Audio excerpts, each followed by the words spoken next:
नमस्कार, स्वागत है आप सभी का। आज एक कुंडली अध्ययन करने वाले हैं, यानी कि कुंडली विश्लेषण। ये कुंडली एक व्यक्ति के हैं जो गवर्नमेंट जॉब में हैं, बैंक में हैं। उनका नाम मैं यहाँ पूरा नहीं लूँगा, उनका सिर्फ डेट ऑफ बर्थ बता रहा हूँ, आप लोग नोट कर लीजिए और उनका विस्तार पूर्वक कुंडली का अध्ययन करने का प्रयास करेंगे। उनका डेट ऑफ बर्थ है 6 जून 1976, जन्म समय 9:10 PM यानी कि रात्रि। जन्म स्थान इनका बिहार में है और वर्तमान में ये जमशेदपुर में एक जॉब कर रहे हैं। इनका मूल प्रश्न है दाम्पत्य जीवन से संबंधित।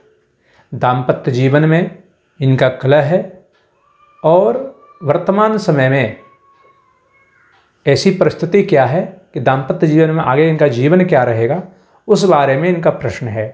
तो सबसे पहले इनकी कुंडली को देखते हैं, इनका लग्न चार्ट को देखते हैं। जैसे कि इनका जन्म मकर लग्न में हुआ है और कन्या राशि में, उत्तरा फाल्गुनी नक्षत्र के चतुर्थ चरण में इनका जन्म हुआ है रविवार के दिन। एक ग्रह, एक कुंडली जो आपके सम्मुख है, इस परिस्थितियों को वे ध्यान दें। लग्न बेहद कमज़ोर है, यानी 5 अंश से कम है। लग्न मकर लग्न, वहाँ पे कोई ग्रह नहीं है, लेकिन लग्न से चौथा यानी कि जहाँ पे 1 लिखा हुआ है वहाँ बृहस्पति और केतु चांडाल योग का निर्माण किया हुआ है। वहीं पंचम भाव में यानी कि जहाँ 2 लिखा हुआ है वहाँ पे शुक्र, सूर्य और बुध विराजमान हैं। वहीं जहाँ 4 लिखा हुआ है वहाँ मंगल नीच होके है कर्क राशि में और शनि भी साथ में है। और दशम भाव में यानी कि जहाँ 7 है वहाँ पर राहु विराजमान है। दशम राहु, 10वां घर का राहु उस स्थान में विराजमान है। एक ग्रह कुंडली के अनुसार, इस परिस्थिति के अनुसार आइए जानते हैं, समझने का प्रयास करते हैं इनकी समस्या और समाधान। क्या परिस्थिति रही इनकी कुंडली की। वर्तमान में इनको 29 जुलाई 2012 से 29 जुलाई 2028 तक गुरु की महादशा है और अंतर्दशा अभी 10 जून 2020 को शुक्र का लगा है, जो कि 9 फरवरी 2023 तक रहेगा गुरु में शुक्र की अंतर्दशा। तो इनका प्रश्न है दाम्पत्य जीवन से संबंधित। तो निश्चित तौर पे कुंडली में दिख रहा है दाम्पत्य जीवन में, यानी कि 7वां घर में, चौथा राशि में यानी कर्क राशि में मंगल नीच होके है और शनि भी साथ में है।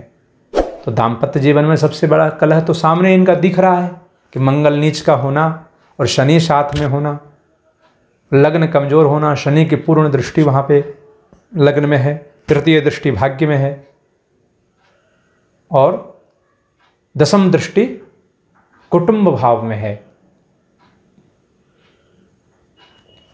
तो इस परिस्थिति को देखते हैं कुंडली में, तो दाम्पत्य जीवन का कलह तो दिख रहा है, लेकिन आगे क्या होगा।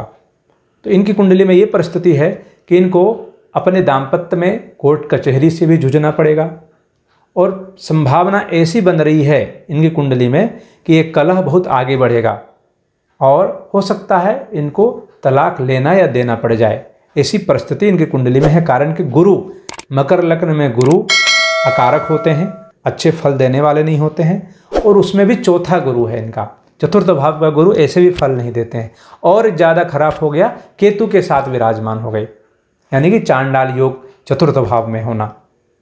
चतुर्थ भाव में गुरु केतु के साथ विराजमान होना, गुरु अकारक होना मकर लग्न में और गुरु की महादशा होना, यानी दाम्पत्य जीवन से, कुटुंब से, परिवारजनों से संबंधित सारी समस्याएं इनको वर्तमान समय में झेलना पड़ सकता है। सिर्फ पत्नी से ही नहीं, परिवार के और सदस्यों से भी इनको सामना करना पड़ सकता है, जैसे भाई हो, बहन हो या और भी ऐसी जिम्मेदारियां इनको आ सकती है या झेल रहे होंगे या उसको निभा रहे होंगे।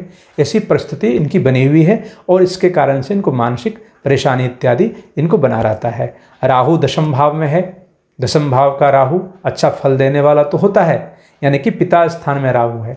ऐसे व्यक्ति का पिता का सुख कम मिलता है पिता से दूरी रहती है, पिता साथ में रहे तो वैचारिक मतभेद होता है। लेकिन कुल मिला के आर्थिक इनका ठीक है, आर्थिक परिस्थिति इनका सामान्य तौर पे ठीक है, क्योंकि दशम राहु है, अच्छा फल देने वाला राहु है, और सूर्य की पूर्ण दृष्टि आय के स्थान में है, शुक्र की वहाँ दृष्टि है, बुध की भी वहाँ दृष्टि है, यानी कि 3 ग्रह बुद्धि भाव में बैठ के आय के स्थान को देख रहा है। तो इनका आय कहीं भी प्रभावित नहीं है, आय अच्छी है, ऐसे भी गवर्नमेंट जॉब में है तो सुरक्षित है। और सूर्य बहुत अच्छे परिस्थिति में इनकी कुंडली में है, पंचम भाव में है, निर्णय लेने की क्षमता भी इनको सही है, सब कुछ सही है, लेकिन दाम्पत्य जीवन से ये परेशान हैं और रहेंगे। और ये जो अभी 10 जून 2020 से आपको शुक्र लगा है अंतर्दशा गुरु में, और शुक्र आपके कुंडली में कारक ग्रह है, यानी कि अच्छा फल देने वाला ग्रह है। तो जून 2020 से 2023 के फरवरी के मध्य में आपकी निश्चित तौर पे या तो दाम्पत्य जीवन में तलाक होके दूसरे विवाह करने का योग बनता है आपका, या ऐसी परिस्थिति भी हो सकता है कि वो सब कुछ सामान्य हो जाए, यानी कि पहले जैसा आपके दाम्पत्य जीवन में जो समस्याएं हैं वो सामान्य हो जाए और सुखी पूर्वक आपका जीवन रहे।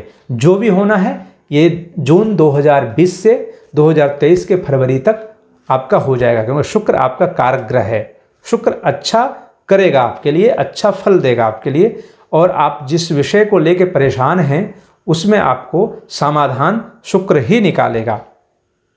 क्योंकि आपकी कुंडली में और भी परिस्थिति को देखते हैं तो गुरु, मंगल और चंद्र तीनों ही आपके कुंडली में अकारक है, अच्छे फल देने वाले ग्रह नहीं है। और मंगल तो बहुत ज़्यादा खराब है, आपका नीच का मंगल है, चौथा स्थान में कर्क राशि में मंगल नीच का, और वो भी सप्तम भाव में। इनकी दृष्टि की बात करें, चतुर्थ दृष्टि कर्म भाव को देख रहा है, आपके कर्म को भी प्रभावित कर रहा है, काम में मन कम लगता है, अपनी जिम्मेदारी को कम निभाते हैं, आलस्य को बढ़ावा देता है, आलस्य अधिक होता है। हाँ, अगर कोई काम में आप लग जाते हैं उसमें तो निश्चित तौर पे ये आपको लाभ दे जाता है, लेकिन लगने तक ही आपकी समस्या है। कोई कार्य करने के लिए उत्साह तो रहता है लेकिन वहाँ तक आप पहुँच नहीं पाते हैं। ये हो गया मंगल की चतुर्थ दृष्टि की बात।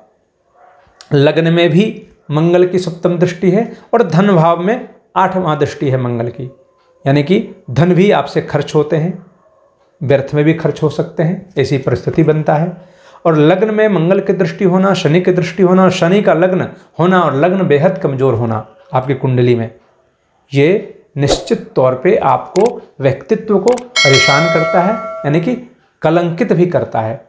नहीं चाहते हुए भी आपको कलंक का सामना करना पड़ता है और मन चिड़चिड़ापन रहता है, क्रोध रहता है। ऐसी परिस्थिति आपकी कुंडली के अनुसार वर्तमान में होगी, आपके जीवन में होगी।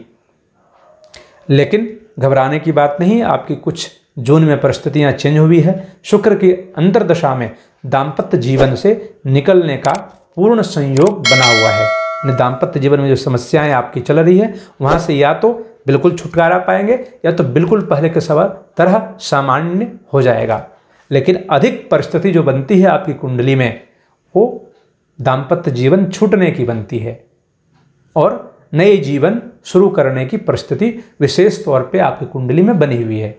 और आपके स्वभाव में भी कुछ ऐसा है, अपनी बुद्धि क्षमता को, अपनी समस्या जो जड़ है, जड़ को भी समाप्त करने का प्रयास करिए, कुछ अपने आप को भी सुधारने का प्रयास करिए, तो निश्चित तौर पे आपको इसका लाभ मिलेगा। आपको उपाय क्या करना है ये भी ध्यान देने वाली बात है आपकी कुंडली में। सबसे पहले बृहस्पति केतु का चांडाल योग का शांति कराइए, ये आपकी कुंडली में जन्म से है और इस परिस्थिति के कारण अच्छे ग्रहों का लाभ, अच्छे ग्रहों का जो दशा होती है उसका लाभ आपको मिलना चाहिए, वो आपको नहीं मिल पाता। तो चांडाल योग की आप शांति कराएं। लग्न बेहद कमज़ोर है आपका, तो शनि आपके लिए कारक है और लग्न का स्वामी है।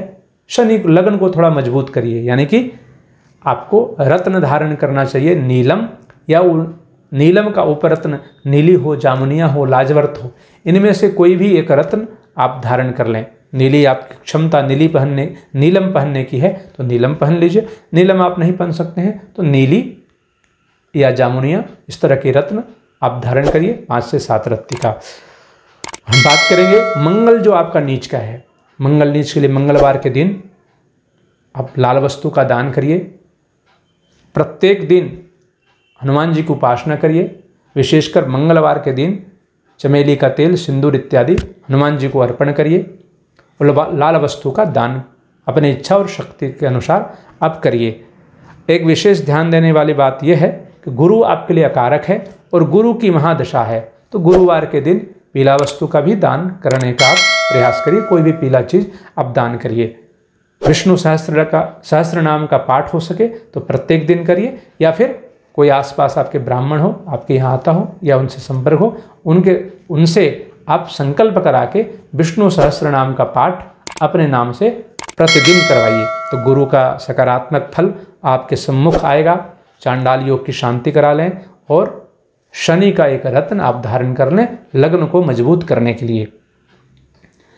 तो ये जिनकी भी कुंडली है उनका नाम मैं नहीं ले रहा हूँ, लेकिन आपकी दाम्पत्य जीवन में ये समस्याओं को समाप्त करेगा और आगे आपके जो जीवन है उसमें सरलता से, बिना मानसिक टेंशन से आपको सुगमता पूर्वक आप अपने जीवन को आगे बढ़ा पाएंगे। तो ये कुंडली विश्लेषण को यही विराम देते हैं। नमस्कार।